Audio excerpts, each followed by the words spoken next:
Hanya beberapa jam usai melakukan penganiayaan terhadap korbannya, tersangka Riki alias Bendot langsung dibekuk Satreskrim Polres Lubuk Linggau di rumah keluarganya yang berada di Jalan Margomulyo, Kecamatan Lubuk Linggau Selatan 1, Kota Lubuk Linggau.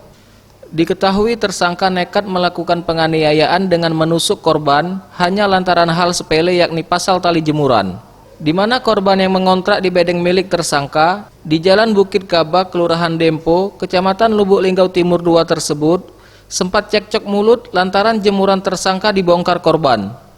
Kapolres Lubuk Linggau Dwi Hartono menerangkan, penyebab terjadinya penganiayaan ini karena sakit hati tersangka terhadap korban.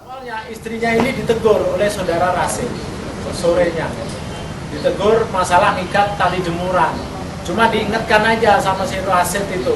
Nah, tersinggung saudara Riki ini, makanya pada saat membalik badan, ya si Rasid ini balik badan mau dekati istrinya korban, itu ditusuk dari belakang. Atas perbuatannya kini tersangka diamankan di sel Mapolres Lubuk Linggau dan akan dikenakan pasal 351 KUHP dengan ancaman kurungan penjara di atas 5 tahun. Tim Liputan, Sriwijaya TV.